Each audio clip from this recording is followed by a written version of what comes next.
Hi there, and thanks for clicking on the video. So today we're going to be looking at judging distances when you're reversing back.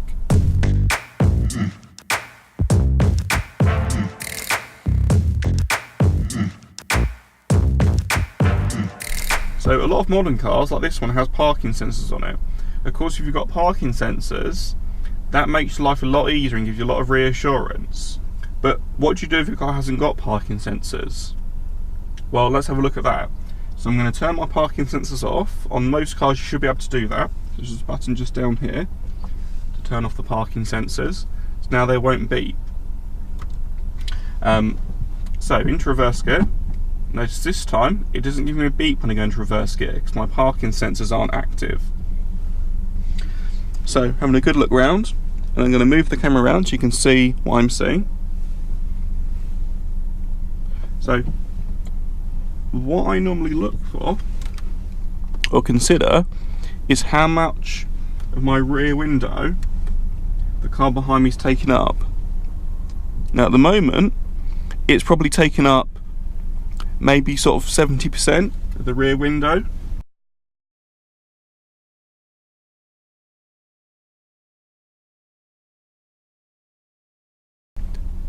I'm also considering that I'm driving a hatchback.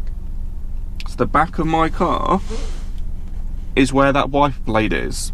Where that wiper blade sticks out on my car, that's where the back of the car is. I haven't got a bit sticking out beyond that. So I'm using that as a bit of a guide as well. Also notice where I'm looking over my shoulder. I'm not looking in the mirror. If I look in the mirror, the distances will all look wrong and you're going to get confused and misjudge it.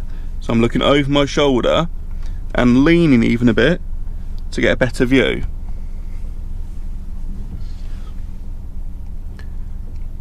So it's now probably taken up maybe 80% of my rear window. I'm also noticing my rear wiper blade, it doesn't feel quite like it's in line with the front of the car yet. So maybe about there, that's where I personally feel comfortable reversing back. The car behind me is now filling up almost 80% of my rear window, so quite a lot of it. And where my rear wiper is, that feels like that's pretty close to the front of that Range Rover, so I wouldn't want to reverse any further back.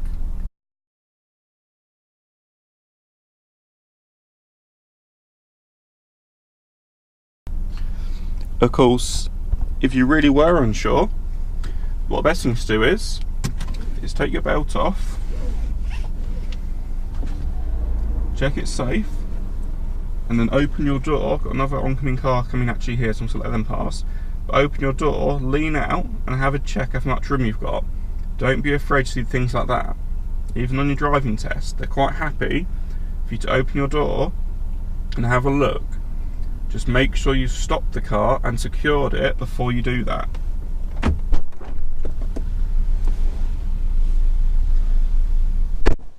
And by doing that, just gives you that bit more reassurance. If you're really not sure, the best thing to do is to get out of the car and have a look.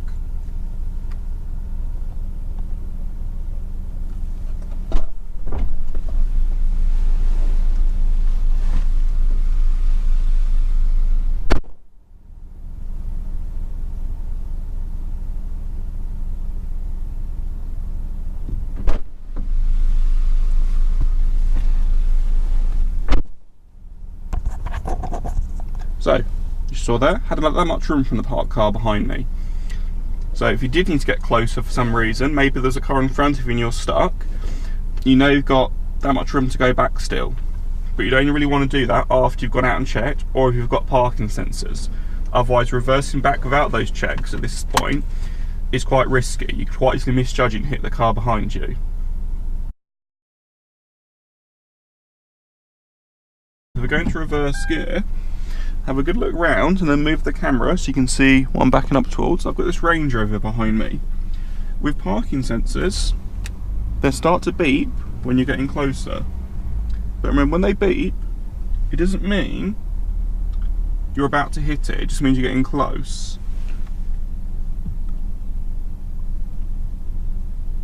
So get this, Because a lot of people when they hear this, they panic a bit, and then they worry they've run out of room. Doesn't mean you've run out of room yet, it just means you're getting close. At the moment, we're about 1 metre away.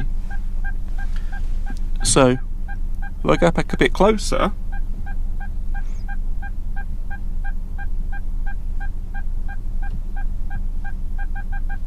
they beep faster, like that. So that now means I'm about 1 foot away, about 30 centimetres. If I go even closer,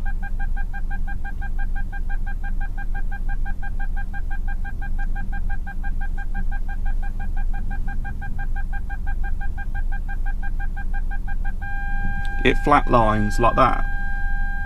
So that means stop immediately. Because when it flatlines like that, I'm extremely close. I'm about that far away from the parked car. So if it flatlines, you do want to stop immediately. Now, of course, I only did that myself there because I'm very confident with controlling the car and I know my distances. I'm not just relying on sensors. If I was relying on sensors, I probably wouldn't do that. Or if I had doubts over my control, I wouldn't do that. So I slipped in the clutch there, I would have reversed back and hit the car behind me. I'm very confident with controlling my pedals, so it's not an issue for me there.